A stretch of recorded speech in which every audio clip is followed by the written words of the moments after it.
constituidamente democrático. Nós estamos no país. Senhor delegado de polícia.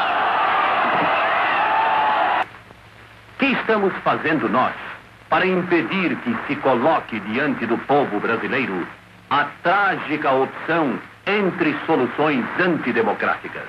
Diante da catástrofe que nos ameaça, que é necessário criarmos um organismo novo, com uma mensagem nova para a nova realidade do Brasil de hoje. Temos uma finalidade básica: evitar que a difícil situação que o país atravessa venha a comprometer nossas instituições democráticas e tradições cristãs. As bandeiras democráticas, né, digamos, a liberdade do voto, de opinião, de reunião, de organização, de participação, é visto como comunista. A igreja participa disso, né? Ela tem muito medo.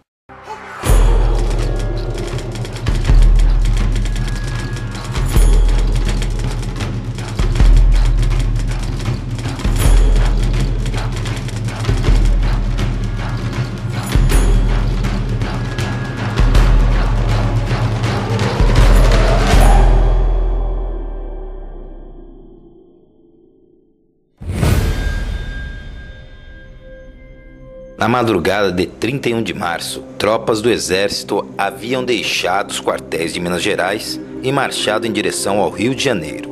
Era a Operação Popeye, planejada e executada pelo general Olímpio Mourão Filho, comandante da 4ª Região Militar, sediada em Juiz de Fora. Tido como um homem bronco e intempestivo pelos seus próprios colegas de farda e de patente, Mourão antecipou-se ao colocar suas tropas na rua, fazendo-o muito antes do previsto, o que surpreendeu os próprios líderes da conspiração contra Goulart. O golpe havia começado. "Minas vem aí", foi a frase que correu feito fogo em rastilho de pólvora entre os comandos militares do Rio de Janeiro. Nós estávamos sentindo que uma reação se preparava, mas jamais imaginávamos que pudesse se desencadear assim, tão rapidamente. A revolução foi uma coisa que não foi preparada, você compreendeu? Foi de repente. A tropa na rua não foi preparada, não foi tempo, entendeu? Que foi fazendo campanha, não. Entendeu? Foi toda a situação de um dia para o outro. Negócio preparado para dizer, você vai sair com o seu batalhão hoje, ela vai sair com o dela amanhã, e eu vou sair com... Isso não tinha nada feito.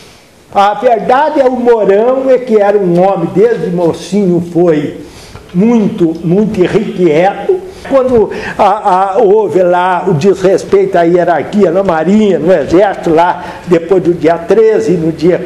ele pegou toda a tropa na rua. Dizia que ele tinha uma grande arma que era o telefone. Então daí ligou pro Magalhães Pinto dizendo que acataria, e daí chega uma hora que mineiramente o Magalhães acha que devia recuar, mas ele já tinha tirado o hobby de seda vermelho e o pijama e já estava indo para Juiz de Fora, dizendo que talvez não desse certo porque ele não tinha nem bala e nem combustível, porque a Petrobras estava na mão de comunista. Mas ele consegue descer para o Rio de Janeiro, o Cruel vai daqui do Vale do Paraíba e eles se confraternizam no Rio de Janeiro, as 3 tropas. O Magalhães Pinto, o Afonso Arino estavam mais ou menos preparados para fazer lá em Minas e resistir até lá em Minas, porque já tinha até o Ministério nomeado. O Afonso Arino era ministro do exterior, o Liceu Rezende era não sei o quê, papá, porque eles pensavam que o Jean Goulart tinha um dispositivo que nunca teve coisa nenhuma. Era um coitado. Quando a burguesia quebra o pacto populista, ela isola o João Goulart. Aí o João Goulart é obrigado a assumir posições à esquerda, porque ele não tem mais espaço à direita. Ele ficou sem espaço no centro e na direita. Então ele teve que ir à esquerda, e cada vez que ele ia à esquerda, ele se isolava mais e a direita combatia mais ele. E aí empurrava ele para o campo popular. Então ele ficou isolado.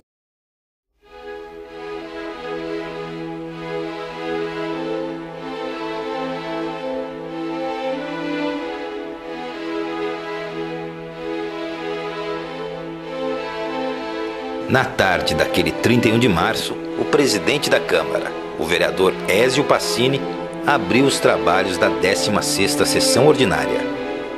No pequeno expediente, Judite Mazella Moura, a primeira parlamentar a levantar a bandeira anticomunista na cidade, discursou sobre a reunião cívica feminina, por ela organizada, que alertou as senhoras da sociedade taubatiana sobre os perigos do comunismo que rondava o país.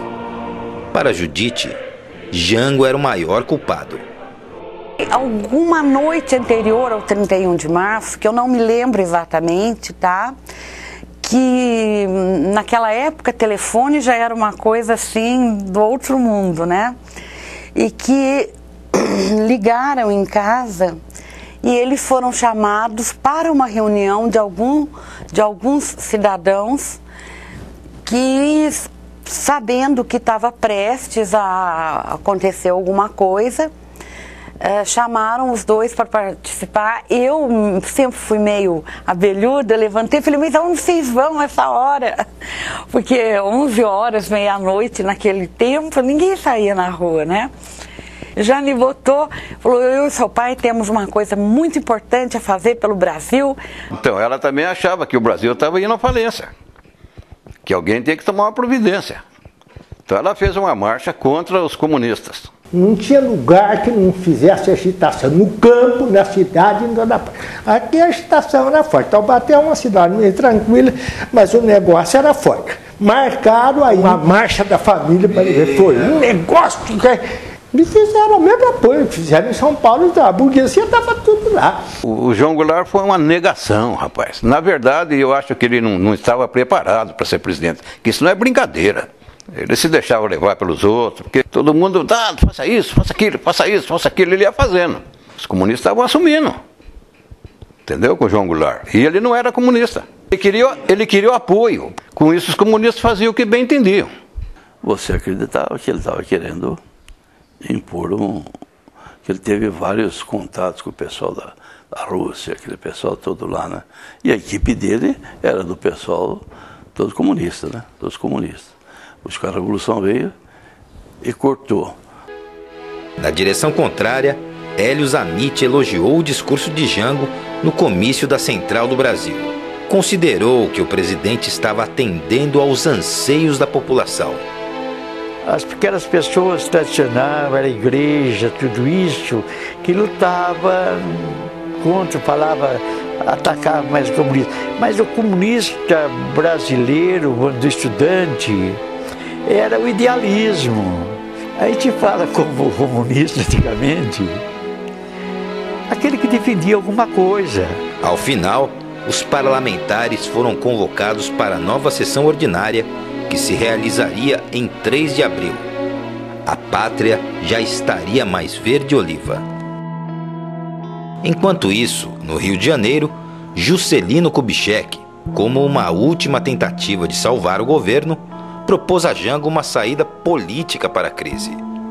Sugeriu a troca de ministros, um manifesto de veemente repúdio ao comunismo e a punição exemplar dos militares insubordinados.